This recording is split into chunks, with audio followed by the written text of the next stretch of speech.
This episode is brought to you by the good humans at 111 Minna. 111 Minna invites those of you 21 and older to join them tonight to celebrate 50 years of MAD. That's right, Bay Area art champion Michelle Delaney is celebrating her birthday with a liberating night of punk rock, art, dancing, and style to benefit public media station KALW. The Hooks will be on hand playing Clash covers. DJ One Way Possible will delight with a live broadcast dance party. And you'll be able to buy a limited edition t-shirt from punk art legend Winston Smith. The party is from 5:30 to 7:30 tonight at 111 Minna.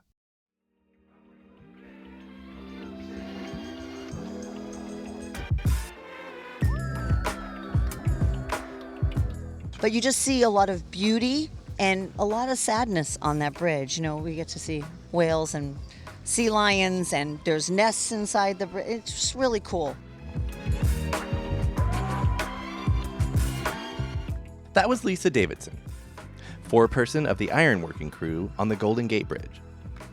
I'm Jeff, and this is Storied San Francisco, a podcast about artists, activists, and working people who make this city so special.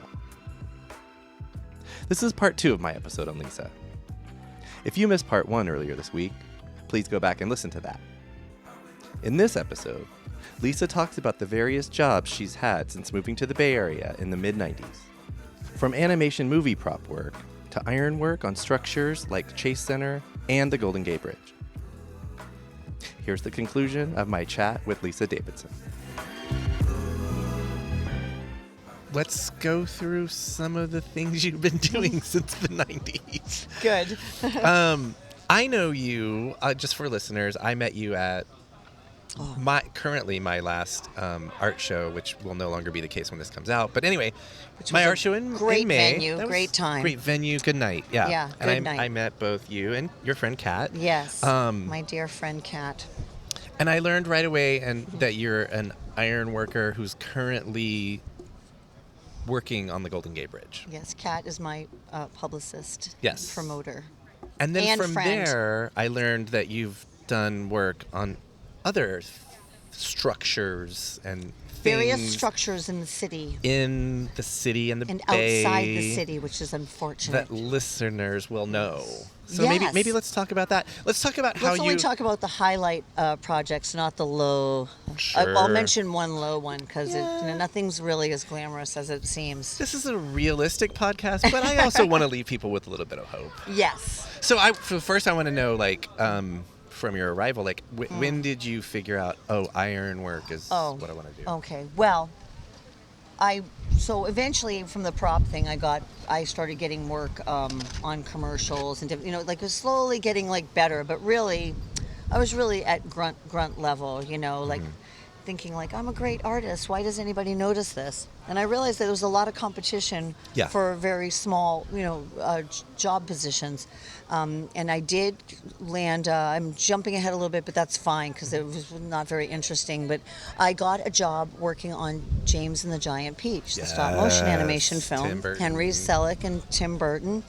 And Kat ended up being my boss. She was the line producer on that job. And while I appreciated what she did, I was like, I'm going to do artwork. I have to do artwork. So I was in puppet fabrication. But basically, the glamour gets stripped out of it because you have to make 100 eyeballs, It's hard-ass work. Well, Or a lot of work. It's a lot of work, and it's amazing what goes into it. And unless you're a kind of an animation head, I think people really don't realize, Right. And that there's so much talent in this one big warehouse. And, everybody's just doing this amazing stuff. And it's painstaking, and it's just not appreciated. Because people always say, that's computer, right? And you just almost die when they say that. Definitely not back then. And then you say, no, there's armatures and these puppets, and they're covered with this latex skin, and then you got to make clothes, and you got to paint them, and you got to take the seams out of it, and you keep going, and they're looking at you but some people really do love it, and they'll come up to my friend Kat, and they'll be all over her, you worked on Nightmare Before Christmas. You worked on, I think I did. I fangirled I did with too. her about that. Yeah. I mean, because like I said, I'm not really an information person, you know. Right. Listen, I say that, but I loved working on these Good. projects. Where was So, that warehouse? You That mentioned? was on 7th and Harrison. Oh, it was in the city. Yeah, and Oh, it's shit. always a nondescript giant building with no signage on it. And I rode a motorcycle at the time, and they gave you a little clicker, and you like go into the bat cave, you know, and then you wouldn't come out until like, I don't know, 7 o'clock at night. Right. Yeah. Right. But it was very intense work and really cool. And I met some really great people that we still, you know, Yeah. know today. And Kat was not my friend initially. She was my boss, you know. Yep. And then she invited me to her wedding, but I think she felt like she had to. And then I had a great time at her wedding. And I really thought, like, this chick is so freaking cool, but she'll never be my friend. Was this But that's not true because she's my friend now. She came to her senses and became friends with me. Right. She came around. Yeah. No. We just started forming this. It just happened. No. Yeah. I mean, I was joking. I know you are joking too, but she really was amazing. And I still have another close friend from that project, which was in '95. I was going to ask what year. Yeah. 95. Yeah. Yeah. So very cool to have that, and you know. And she's still doing her thing, so I kind of have my finger on the pulse a little bit of that. Nice. Yeah. Okay. Any other projects that you've worked on since you've been here? I know a couple. Oh, yes. Okay, so as much as I love the animation thing, I was not moving into like an art director thing like I had dreamed about. And I had no health benefits. And I'm not good as much as I want to be all free and easy. I'm not good with not having a job. Right. It's fun for a little bit, and then it's kind of spotty. So I was really racking my brain because I didn't want to move to LA. I just don't see myself living there. Thank God. Well, with the film stuff, would be the natural thing to and do. no shade on anyone who does it. It's just like, No, good for them. how many creative, kind souls can we lose to one city? Like, come on. That's true. We need people here. Yes. I totally agree. Just And too many have had to leave because it's so damn expensive. When I hear people are going to leave, I'm always like, do you really want to get a car and drive all the time? No, that's don't all do you're it. going to do. Anyway. And I don't have really a very good concept of LA. So I just don't feel like in my body, in my soul, like that I would fit in there. Even ironworkers from LA are just a different breed. Interesting. Yes, Interesting. depending local to local, or it's very interesting. All right. But they're very flashy, which wow, what a surprise. So they wear these like giant, I forget the name of the sunglasses, but anyway, these guys are out of control. Their hard hats LA. are gold. I'm like, yeah, okay, you guys. They're LA. Yeah. Yep. They're gods. So I really racked my brain, and I don't know when this happened, but I'm like, I'm going to learn a trade. And then I'll always have work. Kind of channeling maybe your father's Right. energy, Because I right? always thought when my dad would come home, he'd go down in the laundry room because my mom would make him go down there, and he'd have lava soap with, the pumice in it. Yep. And he would scrub, and his hands were filthy. And I used to sit on the toilet seat and watch him and think, that's so cool. He So has cool. a truck. His hands are dirty. He wears really cool clothes. Like he has like this cool vest and work pants. And I just loved my dad. He was really heroic to me. And he would take me to work sometime, and then we'd go up in these old buildings and stuff. And I thought it was pretty cool what he did. A little mysterious. He did electrical work, you said. He did. Right. Okay. Yeah. And he'd come home because he'd been crawling under these presses and stuff, and it always has some war. So one of the guys got his arm caught in the press, and I think it was a different time, Sure. And it's like, But wow. you didn't end up in, that wasn't your trade. No, because I'm afraid of electricity. It scares me. So I went. Going back to the bucket of water. Exactly. Yeah, not for me. Right. So I found some other scary thing to do. So I went to a job fair. And I went into the job fair, and I've told people this before, but this is really how it happened. And I was like, went up to a table. I'm like, what is the hardest trade in this room? Okay. And they went, oh. They kind of looked at me like, okay. Didn't expect that question. And they pointed to this table, and they said, it's the ironworkers. They're over there. And I went, oh, okay. Little miss, like Skittles and rainbows shooting out of my ass. And I walked over. I'm like, hi. I'm going to do this. And they were not very nice to me. Like the guy's like, do you have transportation? And I'm like, yeah, I've got a motorcycle and I've got a car. I think I had a truck. Oh, I had a truck at the time too. I've always had a truck. I said, I have a truck. He goes, well, I don't care if you get there like on the back of a donkey or on a pogo stick. Just Right. make sure you can show up on time. I'm like, yeah, I can do that. Yeah. And he asked me if I had a high school diploma, and I said, yes, I do. I had no idea what was going on. I said, but I also have a college degree. And he said, I don't give a fuck. And then I thought, wow, this is like a different kind of thing that I'm going to be getting into. Guess we won't be interviewing for this. So very rough sort. Yeah. And that was my thing. And then what I was told was that I'd never make it. I wouldn't be able to do it. Told by people who did it, right? Yeah. Yeah. Well, even, I mean, you had to get a sponsor.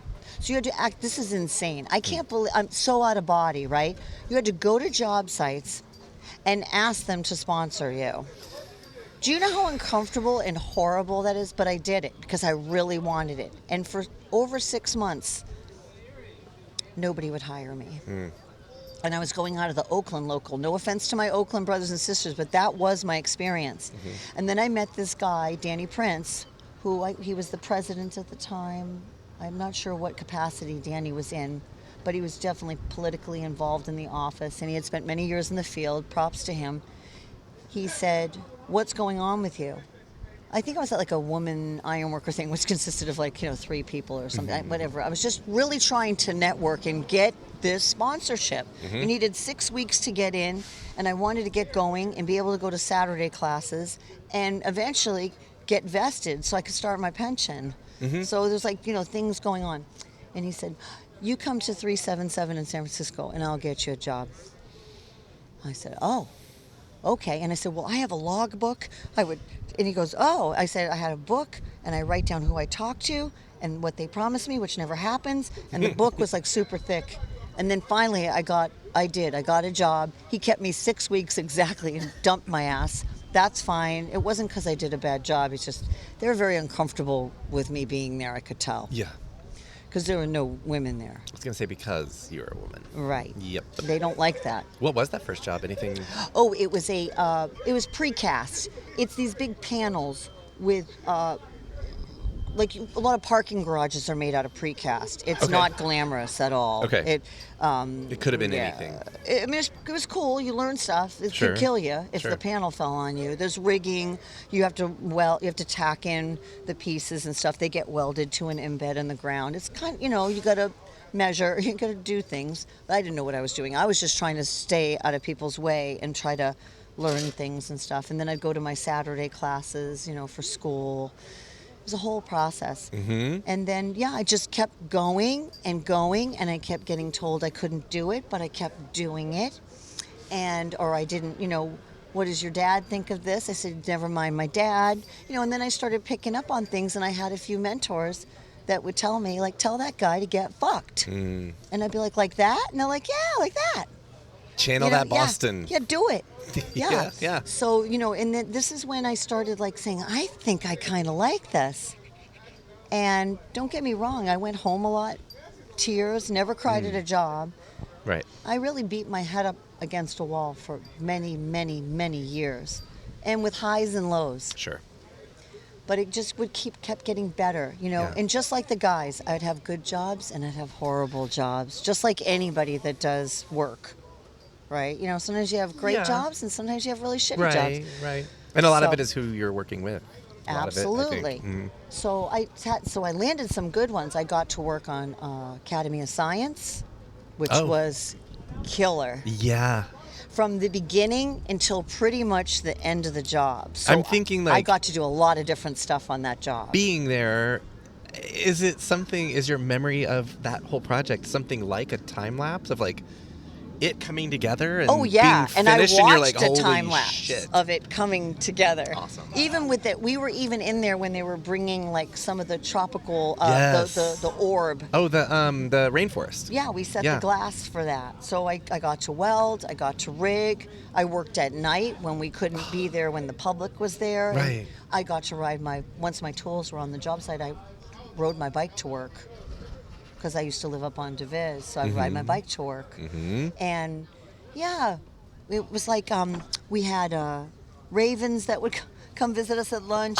It was like a really cool job. And then, my friend Kat and my friend Gisela came and visited me. And they rode their bikes there, and they looked up. I said, I'm up on top of the building, and they were waving, but they were waving to a guy. And they're like, I told the guy, I said, I guess we have a similar build, because he didn't like that. And I go, well, you're slim, and I'm slim, so you should just take it as a compliment. But I went, no, I'm over here. And it was just fun to show that job off to people. It's a beautiful building. Isn't it really cool? It's a cool and I haven't beautiful. been there in a while. I need to revisit it. Yeah. So that was a highlight job. And that was, remind me? Oh, when? I don't know in the realm, but 2000s? I wasn't an apprentice anymore. Right. But I was definitely on the newer side of things. Okay. That was a real good one. And then the highlights like Chase Center, that was way later in my career. That would have been 10 or so years ago, maybe? I think it was like 7 years ago. Oh, is that all? 7 Okay. or 8. Maybe I'm wrong. I know it was open in 2019 because I saw Phil Collins okay. there that year. So that's already 6 years ago. That was a killer job. And Marin General Hospital, which doesn't sound like much, but what Marin General did for me was I was told I'll never be in a structural gang. And that's kind of like, like I welded a lot in the beginning because my mentor told me, no one's going to want to work with you. No one's going to want you at the job site. So fuck them. Learn how to weld. Put your hood down. And they can all eat it. Like it doesn't matter. He goes, and you'll always be employed. And he was right, even though I wasn't like the greatest welder. I mean, I was very meticulous and I was a good welder, but I wasn't a structural welder where you're just pouring out the welds. Like I was doing miscellaneous welding, so it was appealing to my artsy side. I was gonna say, like my boss said to me Finesse. once, he goes, Lisa, every time you do a weld, you kind of step back and admire it. It's a baby. And it was true. It's a baby, He yeah. goes, and I also see you talking to yourself a lot. I go, yeah, I am. I'm having my own welding show. They're good conversations, Yeah. right? Actually, one of the guys, I was in like a JLG, like with the basket, and it booms up and it has wheels. You ever seen the guys in JLGs? Cherry pickers? I don't know what a cherry I is. guess it's like a cherry picker, Okay, but yeah. you're moving yourself around in it. Mm-hmm. Yeah, you got to make sure you don't exciting. tip one of those over. It's very exciting. Right. I was in my own little world, and I'd bring the JLG up. I'd be like, here we go. It's Tuesday. Going up to the roof. I'm going to start doing some welding on the outer perimeter. I would do this because I was going crazy. This is in Marin? This was at Academy of Science. I was Academy of talking. Science, Well, I okay. talked to myself a lot on a lot of jobs Sure. until I was like, I don't want to be under a hood anymore. I want to be in a gang. And they were like, you'll never be able to do structural because that's like the gods. That's the connectors. It's all the iconic stuff that you see. Yeah. Well, guess what? Such as. I did it. So how did we meet? What did we? Let's talk about that.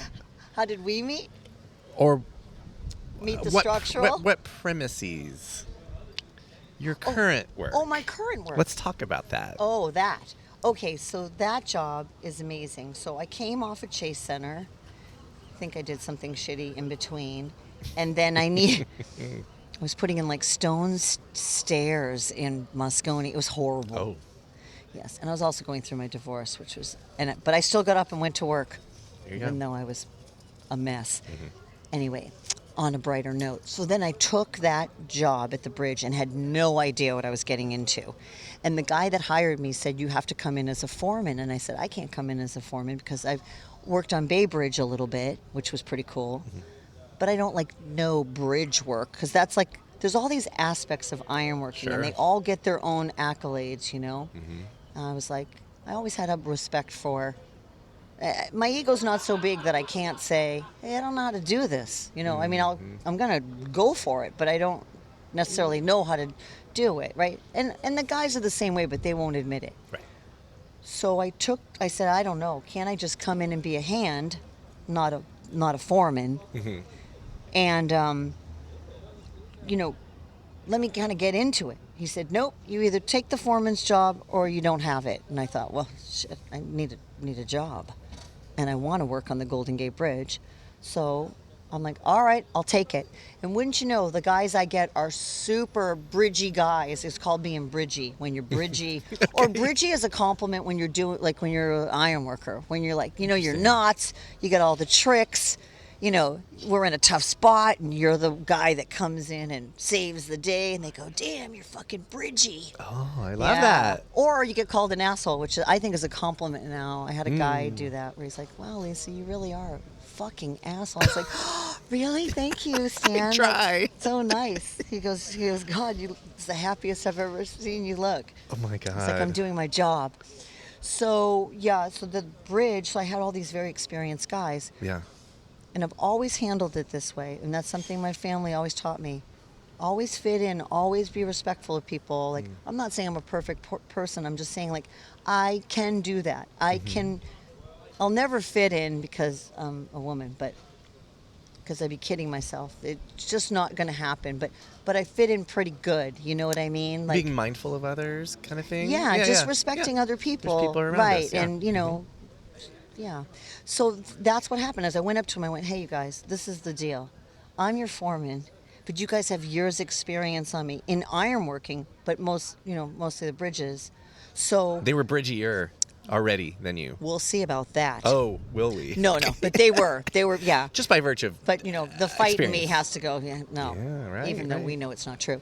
So I said, listen, I'm in charge of you guys. Whatever, I'm the foreman, and I know I have to assume a lot of responsibility. I'm not trying to put it on you, but I respect you guys, and if you guys can work with me, I'll get up to speed, and we just kind of share what we know, and I'm just being real with you. And they Yeah. went and they said to me, "It's cool, Lisa. You're the boss, and we're gonna Wow. have a good little crew, and we'll make it work." I love it. Magic. I almost couldn't believe that they were saying that to me. Right. Okay, am I hearing this right? Yeah, because they are good guys, and Okay. even though they were a little crusty or whatever, they were great guys. And then these guys came and went because the crews change, and what they would do sometimes with me is they'd make me do without a lot. So they'd give me the inexperienced guys, or they'd give me the guys that the other crews didn't want, or whatever. So it was always me and a bunch of misfits, kind of. But that's fine because we still made it work. We still made it work. That's And I excellent. also had some really great, super knowledgeable guys. You just have to have that flex. I think listeners might want to know, what are y'all doing up there? Oh, okay. Well, Or in I guess, Yeah, no. lay person's terms? Yeah, exactly. What is it that's exactly. happening? So when are you talking about bridge work? Yeah, or specifically bridge. Yeah. Well, a lot of the stuff is you're taking out old pieces, or you're beefing up the infrastructure, or you're replacing pieces with new pieces. Maintenance as fuck. Yeah, and a lot of people always go, the joke is always what we get from the public, which I love, by the way, because they're always like, "Oh, thank you for what you do." They're really amazing. And this job, even though there's a lot to it, it is specifically, this job was the suicide deterrent net, right? So look where it is, right? It's over salt water and things like that. So there's constantly stuff that has to be done. But what the public always asks is, "Oh, are you a painter?" And the ironworkers flip out because they're like, "No, actually, we put steel in the bridge." And they're like, "Yeah, but do you get to paint it?" Is it an insult or to some folks? Yes. Yeah. I mean, but You're like, but no, we make the can't things be that are good mean. things. I mean, they don't know that Sure, they're. They want to know, is it true? But They it's always, very inside welding, isn't it? Yeah. Well, actually, there's no welding on the bridge. Everything's bolts, and we're bolting up, and there's rivets too. The historic. I mean, every day I'm on that bridge, I'm like, how the hell did they do this back then? Right. Almost 100 years ago. Everyone thinks that. Right. Right? I mean, not everyone, but a lot of people, they come to see the bridge, they think that. But when you're actually climbing around in this, and you're doing certain tasks that you're like, how the hell are we going to do this? You're like, well, they did it back then. You know what I mean? We mentioned it today. We're like, they did this stuff by hand. Like, Right. And one of the guys goes, in dress shoes, because, you always, you know what I mean? So, and hats and top hats. So the respect that, I'm not trying to be all gooey and stuff. I have fallen in love with that bridge. Good. And when this job comes to an end, it's going to be really we'll tough. We'll drink about it. Yes. Okay. Definitely. Well, no, I think you have to give credit to the work that y'all are doing, and that almost 100 years of other maintenance workers have done on the bridge. Right. But I do think it speaks to how things were done. Oh, back totally. Then. Well, like you mentioned hand, it's like, hand, paper, like smart fucking people. Oh, yeah. Doing and meticulous, saying we're going to do this, which is just insane. two impossible tasks. Yes. Yeah. And really, if you think about it, I think just when people walk around the city, take for granted. Like, there's guys up there that are above the concrete, never mind the water, building shit, like over your heads. Mm-hmm. Like, I was on Salesforce Tower, there's just, there's business people with their briefcases, and they don't realize, like, we're flying stuff over their head that if we messed up and we didn't have the balls to hang it and connect it and everything and weld it and all the stuff that goes into it.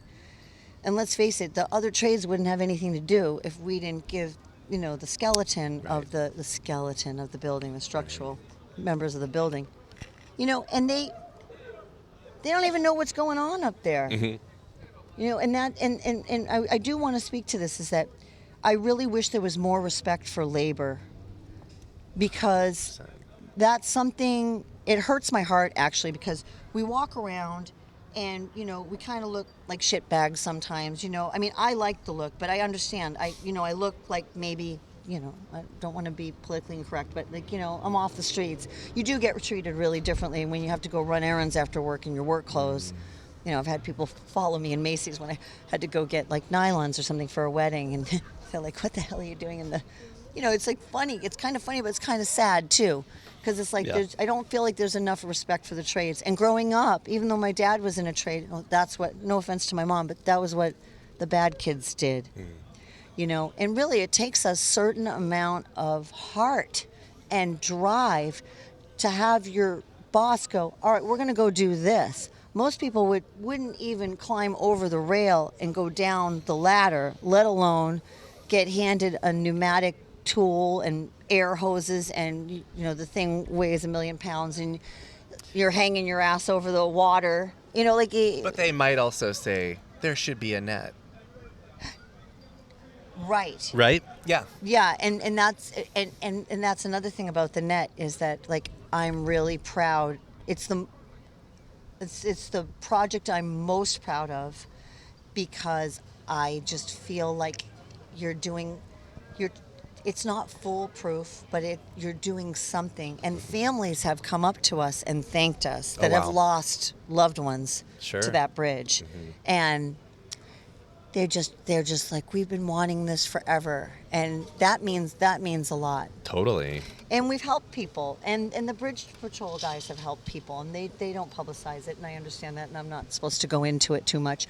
But you just see a lot of beauty and a lot of sadness on that bridge. We get to see whales and sea lions, and there's nests inside the bridge. It's just really cool. And then the bridge itself is just And the bridge itself is gorgeous. Beautiful. And the way the light hits it in the morning, and stuff like that. And everyone can appreciate that. I haven't been here as long as you, but 25, and it's like, it hasn't gotten old. No, nothing. Not even slightly. I know. It's almost even more beautiful for me. Like, that's sweet to hear, because I feel the same way about this place. I just walked my dog over at Palace of Fine Arts, and I was like, oh my God. Like, I can't believe after work, even though I'm so freaking tired, I get to go take my dog for a walk around Palace of Fine Arts. People come from all over the world to go walk around. I was there last night, and it's just like, at night especially. Isn't it beautiful? It's like, what is this? Right.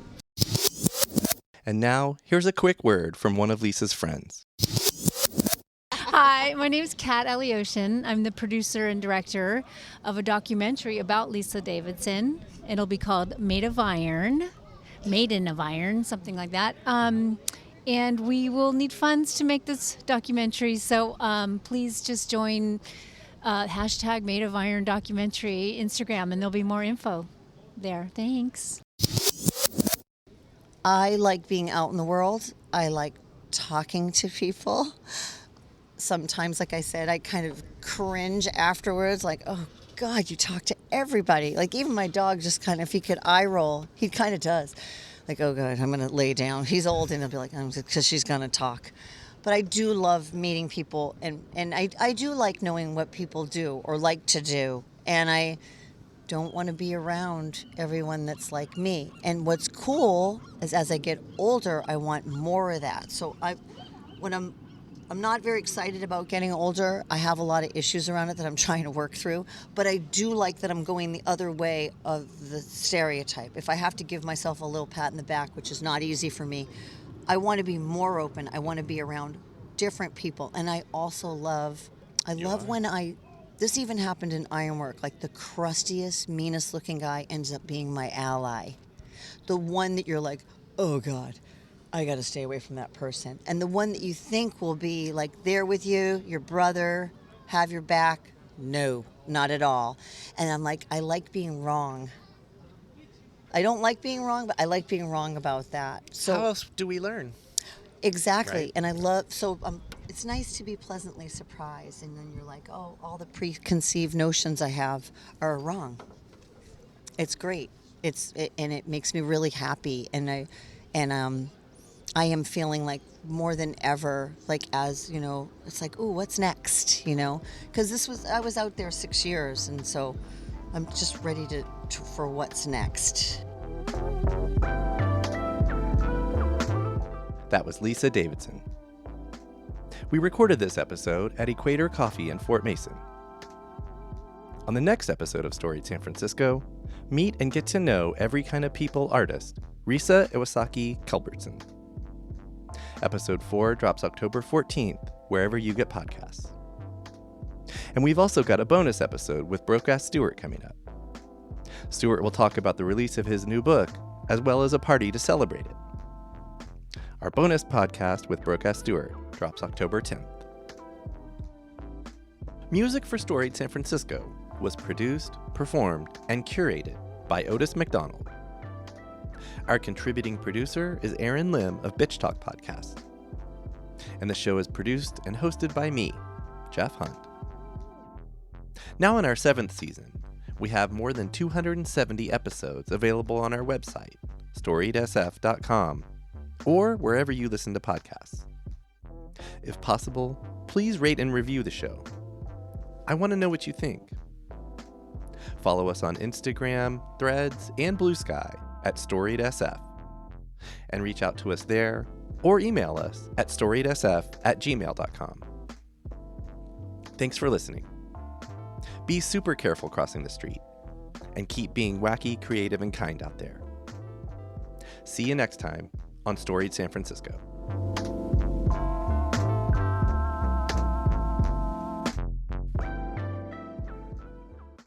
We acknowledge and respect the first humans of the unceded land we call San Francisco, the Ramaytush Ohlone. We condemn the genocide of these and other tribes across the Western Hemisphere. We honor their legacy and history, and we support rematriation and sovereignty efforts.